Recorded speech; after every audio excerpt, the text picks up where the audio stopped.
टोटे टोटे हो गया ओ दिल। अरे ये बाबा जी तो वही लग रहे हैं जो यूट्यूब आदि पे वीडियो बनाते हैं। बाबा जी ध्यान कर रहे हैं, चलिए इन्हें ध्यान से उठने देते फिर इनसे प्रश्न करता हूँ। 2 मिनट यहाँ खड़े होकर वेट कर लेता हूँ। बाबा जी क्या हाल है, क्या चल रहा है महाराज जी? जी बस थोड़ा ध्यान कर रहे हैं जी। पर बाबा जी एक बात बताइए, समाज में इतनी सारी मुश्किलें हैं, इतनी परेशानियां हैं, आप बाहर निकलिए, कोई लोगों के लिए काम करिए। ये क्या बेकार चीज आप यहाँ पर बैठकर कर रहे हैं? क्या फायदा इस ध्यान का, बताइए हमें। देखिए कोई चीज बेकार है या सही है, इसका निर्धारण कैसे होता है आपके अनुसार? क्या मतलब, मैं समझा नहीं, मतलब आप क्या कहना चाह रहे हैं? थोड़ा आसान भाषा में बोलिए, क्लियरली समझाइए, मतलब आप क्या पूछना चाह रहे हैं? मतलब ये है कि अभी आपने कहा ना कि ध्यान बेकार है, तो मैं आपसे बस ये पूछ रहा हूं कि आप किसी भी चीज को सही या बेकार किस आधार पर जानते हैं? कोई आधार आपके पास होगा ना जिससे आपको लगता होगा कि ये चीज सही है या ये चीज गलत है। आप किस आधार पर किसी चीज का निर्धारण करते हैं? ये मतलब ये हम अपने तर्क के अनुसार कहते हैं जी। तो यानी कोई भी निश्चित आधार नहीं है आपका? अरे बाबा जी हमारा तर्क ही हमारा सिद्धांत है। तो यानी आपका तर्क जिस चीज को सही कह दे वो सही है और जिस चीज को गलत कह दे वो गलत हो जाती है दुनिया के लिए? नहीं, ऐसा भी नहीं कि हमारा तर्क ही दुनिया के लिए कोई अंतिम सिद्धांत हो जाता है, ऐसा तो कुछ नहीं कहा मैंने। क्यों, ऐसा क्यों है जी? अभी तो आपने अपने तर्क के अनुसार ही ये फैसला किया ना कि ध्यान करना गलत है, तो अब आपका यह तर्क निश्चित सिद्धांत क्यों नहीं है या अंतिम सिद्धांत क्यों नहीं है? नहीं नहीं बाबा जी ऐसा कुछ नहीं है, मतलब शायद आप बुरा मान गए हैं मेरी बात का। अच्छा ये तर्क क्या होता है वैसे? तर्क मतलब अपनी बुद्धि के अनुसार किसी चीज को जानना, यही तर्क होता है। अच्छा तो ये बुद्धि केवल आपके पास ही है, समाज के एक तबके के पास ही है क्या केवल? नहीं, बुद्धि तो दूसरे पक्ष के पास भी है और तर्क भी है दूसरे पक्ष के पास। अच्छा तो ये सिद्धांत है कि आपकी बुद्धि एवं आपका तर्क ही सही होगा हर बार, ये सिद्धांत है आपका? हाँ नहीं, ऐसा भी नहीं होता है कि हर बार हमारी बुद्धि, हमारा तर्क या फिर हमारी बात ही सही हो। चर्चा चलती है तो पक्ष दूसरे भी दिखाई देते हैं। हमारी ही बात फाइनल नहीं, हमारा ही बुद्धि तर्क फाइनल नहीं होता है। यानी कि आपकी बुद्धि और आपके तर्क भी गलत हो सकते हैं कई बार, ये मानना पड़ेगा, है ना? हाँ बिल्कुल हो सकता है, बिल्कुल हो सकता है। तो यानी 4 प्रकार के लोग होंगे तो 4 प्रकार के तर्क और बुद्धि भी हो सकती है। तो आप यह बताइए वो निश्चित पैरामीटर क्या है जिससे ये बिल्कुल निश्चित सिद्ध हो जाए कि ये चीज गलत है और ये चीज सही है? कोई निश्चित आपके पास सिद्धांत है जो ये बिल्कुल अटल फैसला दे सके? नहीं मतलब हमने जो बुद्धि से जाना है वो आपके सामने अपना विचार रख दिया है जी। अब इतने ज्ञानी तो हम नहीं हैं आपके जैसे। चलिए आप एक काम करिए, आप बता दीजिए कि अंतिम निर्णय किस प्रकार से होता है और ये जो आप ध्यान कर रहे हैं इसका फायदा क्या है, आप ही बताइए। बिल्कुल, अंतिम निर्णय शास्त्र से होता है। नहीं ये बिल्कुल बेकार बात है बाबा जी, ये तो मैं सीधा साफ कहूंगा। मतलब आपकी किताब में लिख दिया है इसलिए सही हो गया, सबके लिए सिद्धांत बन गई वो चीज।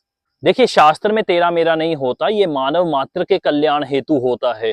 और जहां पे ज्ञान और विज्ञान दोनों का सामंजस्य बैठ जाता है उसे हम शास्त्र कहते हैं और इसीलिए इसका सिद्धांत अटल होता है हमेशा।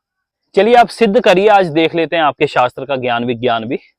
अच्छा आप ये बताइए, आपने कभी कोई पजल खेली है जिसमें किसी चीज को सुलझाना होता है? कभी आपने जीवन में ऐसा कोई खेल खेला है?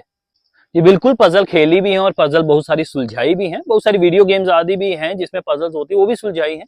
तो आपने उसको सुलझाने के लिए क्या पहले ही पढ़ लिया था या पहले ही जान लिया था या स्वयं से भी कुछ सुलझाया है आपने? नहीं मैंने खुद ही सुलझाया है उसे। अच्छा खुद से कैसे सुलझाया है बताइए। हाँ आपकी बात का मैं जवाब देता हूँ, लेकिन उससे पहले जरा मैं 2 बातें दर्शकों से कर लूं। हरिओम जी, 10 अगस्त 2025 से सनातन धर्म के ऊपर हमारा 100 दिन का एक कोर्स लॉन्च होने जा रहा है। ये कोर्स आपको लाइव भी पढ़ाया जाएगा, इसकी रिकॉर्डिंग्स भी आपके लिए अवेलेबल रहेंगी। यदि आप इस कोर्स में जुड़ना चाहते हैं और बहुत सारा चीजें आप सनातन धर्म के बारे में या बहुत सारा ज्ञान आप सनातन धर्म के बारे में लेना चाहते हैं तो जरूर इस कोर्स से जुड़िए। इससे जुड़ने के लिए डिस्क्रिप्शन में दिए गए एक लिंक से आप गूगल प्ले स्टोर से हमारा एप्लीकेशन डाउनलोड करिए, गोविंद गुरुकुल ऑफिशियल, और उसी के भीतर इस कोर्स में रजिस्ट्रेशन कर लीजिए। और इसके जितने भी विषय हैं वो आपको डिस्क्रिप्शन में भी मिल जाएंगे और ऐप में इस कोर्स के नीचे भी मिल जाएंगे। आप जानिए सनातन धर्म क्या है, सनातन धर्म के सिद्धांत क्या है, वेद उपनिषद दर्शन गीता रामायण महाभारत आदि क्या होते हैं, ये सब कुछ आपको बताया जाएगा। अध्यात्म से लेकर कर्म कांड और वेद से लेकर पुराण तक सभी चीजें आपके लिए बहुत ही सुलभ कर दी गई हैं। यदि आप चाहें, आप इंटरेस्टेड हैं तो जरूर इस कोर्स में जुड़िएगा। इसकी सारी जानकारी नीचे डिस्क्रिप्शन में दे दी गई है। तो जरा मैं बाबा जी से बात कर लूं अब। हाँ, मतलब जब मैंने उसके ऊपर ध्यान लगाया, कंसंट्रेशन किया मैंने अच्छी तरीके से और अच्छी तरीके से हर एक पहलू को देखा, जांचा, तो हल मेरे को अपने आप ही भीतर से ही मतलब जानकारी से मिल गया था। इसी प्रकार हम चीजों को सॉल्व करते हैं। तो यानी इस विषय में आप ये बात मानते हैं कि आपको स्वयं से वह ज्ञान प्राप्त हुआ था और उसी पजल से वो ज्ञान प्राप्त हुआ था जिसे आप सुलझाने का प्रयास कर रहे थे। यही बात आपने कही है? जी बिल्कुल ऐसा ही हुआ था जी। तो यानी इस स्थिति में आपको स्वयं से ज्ञान प्राप्त हो गया, कंसंट्रेशन से ज्ञान आपको प्राप्त हो गया। जिस पजल को आप सुलझा रहे थे उसी में कंसंट्रेशन करने से उस पजल से ही आपको उसका ज्ञान प्राप्त हो गया और आपने कर्म से उसे सुलझा दिया, है ना? यही बात है? जी बिल्कुल, ये बात तो है। तो यानी कि आपने ये मान लिया है ना, किसी विषय के ऊपर ध्यान लगाने से हमें उसकी जानकारी स्वयं से ही प्राप्त हो जाती है। हर एक विषय की नहीं होती है, परंतु कुछ की हो जाती है, ये बात आपने स्वीकार कर ली। तो यानी आपके अनुसार भी ध्यान से ज्ञान का पक्ष सिद्ध हो जाता है कि कंसंट्रेशन आदि से हमारे भीतर से ज्ञान प्रकट होता है। अब बात रह जाती है विज्ञान की, तो उसके लिए तो आप किसी भी वैज्ञानिक का शोध पत्र पढ़ सकते हैं। अनेक प्रकार की मेडिटेशन के ऊपर रिसर्चेस हो चुकी हैं और किसी का भी आप रिसर्च पेपर पढ़ लीजिए, बड़ी से बड़ी यूनिवर्सिटी में इस चीज के ऊपर बहुत सारे एक्सपेरिमेंट्स हो चुके हैं। आज आपके हाथ में मोबाइल है, आप चाहे तो एक सर्च करिए और कोई भी शोध पत्र या रिसर्च पेपर आप पढ़ सकते हैं। आप अभी पढ़ लीजिए, अभी आपको पता चल जाएगा कि कितनी रिसर्च हुई है और कितने अच्छे इसके रिजल्ट निकल के आए हैं हमारी मेंटल फिटनेस के लिए और शारीरिक फिटनेस के लिए। आप स्वयं पढ़ लीजिए। बताइए, आपने भी कभी ना कभी इसके बारे में सुना है या नहीं? जी जी बिल्कुल, ये बात तो आपकी सही है कि हाँ, विज्ञान में इसे प्रमाणित कर दिया गया है, ये बात बिल्कुल सही है। तो इसी प्रकार से सिद्धांत स्थापित होता है। ज्ञान विज्ञान का सामंजस्य जहां पे हो जाता है उसे हम शास्त्र कहते हैं। शास्त्र केवल कथाओं के लिए नहीं है, कथाओं के बीच में छुपे हुए गूढ़ रहस्य के लिए भी है। और रही बात कर्म की, तो आपको किसने कह दिया कि हम कर्म नहीं करते हैं?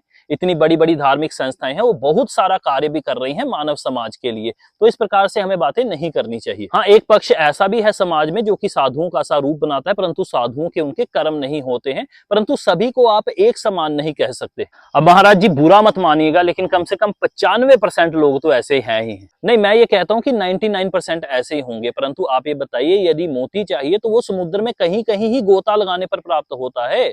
बाकी पत्थर कंकड़ और रेत आदि के तो ढेर लगे हुए हैं किनारों पर ही। जी बिल्कुल, आपकी ये बात भी सही है। मतलब असली संत तो कहीं ढूंढने से ही कहीं मिलते हैं शायद। चलिए, आपने ये पक्ष तो स्वीकार किया कम से कम। देखिए, बात ऐसी होती है, एक योगी ध्यान करता है किसी अन्य चीज के लिए, अपने भीतर प्रकाशित होने वाली चेतना को जागृत करने के लिए, या अपने भीतर चल रही जितनी भी उसके दोष आदि हैं उसे जानने के लिए। वह परम सत्ता जो हमें दोष दिखाती है, ज्ञान स्वरूप चैतन्य स्वरूप है, वो कहीं बाहर वास नहीं कर रही है, वो हमारे भीतर ही वास कर रही है। इसे भीतर वाले को जगाने के लिए ही ध्यान का मार्ग किया जाता है, क्योंकि ये अंतर्मुखी मार्ग है। एक योगी को जो प्राप्त करना है या जो उसका लक्ष्य है वो उसके अंदर ही है, इसलिए वो उसे अंदर ही ढूंढता है, अंतर्मुखी होकर ही ध्यान करता है। अब यदि मेरी कोई चीज बाहर गुम हुई है, कोई जूता चप्पल है, कोई चाबी है, कोई कार्ड मेरा बाहर गुम हो गया, तो उसे मैं बाहर जाके ढूंढूंगा ना, या मैं ध्यान लगा के अंदर ढूंढूंगा उसको? तो बाहर की चीजें बाहर ढूंढी जाती हैं, अंदर की चीजें अंदर ढूंढी जाती हैं। यही सिद्धांत है और यही बुद्धि भी है। हाँ, बाहर प्रेरणा अवश्य है, परंतु क्या बाहर प्रेरणा सबको दिखाई दे रही है अंतर्मुखी होने की, या सत्य की प्रेरणा सबको बाहर से मिल रही है? नहीं मिल रही है, क्योंकि उसने अंतर मन में नहीं झांका है अभी। वरना सभी को सत्य बाहर से प्राप्त हो जाता, प्रेरणा सबको प्राप्त होती ना बाहर से। तो इसी प्रकार की ये बात है। अब बड़े से बड़े हमारे पास सुंदर से सुंदर गीत हैं, भजन हैं, भिन्न प्रकार की रचनाएं हैं। कहां से आई वो? भीतर से ही निकली है, किसी के भीतर से ही उसने मनन किया, कंसंट्रेशन की उसने, और उसने उन गीतों को लिखा, उन पदों को रचा, बहुत सुंदर से सुंदर उसने पेंटिंग्स बनाई, कितनी कलाएं हैं। सब अंतर्मुखी अंदर से ही प्रकट होती। हाँ, इन सब के लिए प्रेरणा हमें बाहर से प्राप्त होती है। किसी कवि ने जंगल में मोर को देखा तो उसने बहुत सुंदर कविता फिर अपने अंदर से सोचकर उसे लिखा है। तो बाहर से प्रेरणा और भीतर से सिद्धांत प्राप्त होता है। अब इस बात को तो आप भी स्वीकार करेंगे कि बाहर से आके किसी ने कविता उसके अंदर नहीं डाल दी है, उसके अंदर पहले ही मौजूद थी, बस बाहर से उसको प्रेरणा मिली है। तो यही सिद्धांत यहाँ पर बताया जाता है। दौड़ता हुआ या भटकता हुआ मन किसी भी चीज का निर्माण नहीं कर सकता, किसी भी चीज के लिए उन्नति प्राप्त नहीं कर सकता। यदि आपको कोई गाना भी लिखना है तो क्या ऐसी जगह पर बैठ के लिखेंगे जहां पहले ही 100 लोग बैठ के चिड़चिड़ कर रहे हो? हम शांत वातावरण ढूंढते हैं, वहां पर बैठकर हम गाने लिखते हैं, गीत लिखते हैं, भिन्न प्रकार की कलाकारियां करते हैं, ताकि बाहर की डिस्टरबेंस ना आए और मेरा मन विचलित ना हो। इसी प्रकार से एक योगी योग साधना करता है, ध्यान करता है, ताकि भीतर के मन को वो थोड़ा सा संयम में ला सके, अपने कंट्रोल में ला सके, एकाग्रता को बढ़ा सके, ऊपर ले जा सके एकाग्रता को। और जब वो ये सब कर लेता है तो उसका मन शांत होता है, और शांत मन बड़े ही सुंदर निर्णय लेने में हमारी मदद करता है। जल्दबाजी में तो मनुष्य केवल और केवल अपना अनर्थ ही करता है, ये तो आप भी बात जानते हैं। और रही बात कर्म या सेवा की, तो जब तक मनुष्य भीतर से शुद्ध नहीं होता, वो क्या संसार का कल्याण कर देगा। एक व्यक्ति जो नीच से नीच कर्म कर रहा है, वह भी तो जाकर कभी ना कभी लंगर लगवा ही देता है, तो क्या उसका कल्याण उससे हो जाता है, या समाज का कोई कल्याण हो जाता है? ना उसका स्वयं का कल्याण, ना समाज का कल्याण। इसलिए पहले भीतर से स्वस्थ होइए, भीतर से जागिए, फिर समाज को आप जो भी देंगे वह समाज के लिए उन्नति प्रदान करने वाला ही होगा हमेशा। परंतु यदि बाहर बाहर का सारा काम कर लिया और अंदर कुछ भी नहीं बदल रहा है, तो बस ऐसा ही है जैसे शेर की खाल में छुपा हुआ भेड़िया है।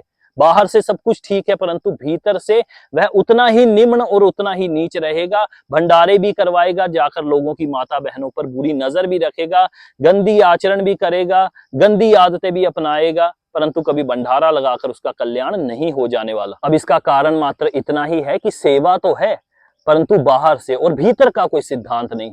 यदि मुझे किसी को मुक्त करना है, किसी के बंधन खोलने हैं, स्वयं बंधनों से पहले मुक्त होना पड़ेगा। और ये विज्ञान भी बताती है कि किस प्रकार हमारे मेंटल स्ट्रेस, हमारी एंजाइटी आदि बहुत सारी ऐसी चीजें हैं जो कि ध्यान से बहुत निम्न स्तर पर चले जाती हैं, और फिर हम उत्तम कार्य कर सकते हैं। तो उम्मीद है ये बात आपको समझ आई होगी। शास्त्रों में ज्ञान और विज्ञान का सामंजस्य होने के कारण वह सर्व कल्याणकारी होते हैं। उम्मीद है आज आपने ये बात समझ ली होगी। जी बिल्कुल, आपकी बात मैं समझ गया कि जो बात ज्ञान और विज्ञान से संपन्न होती है वही शास्त्र सम्मत निश्चित सिद्धांत होता है। ये बात मैं आपकी पूरी तरीके से समझ गया हूँ। तो महाराज जी, मेरे को बस एक बात बता दीजिए, क्या कर्म को फिर हम त्याग दें?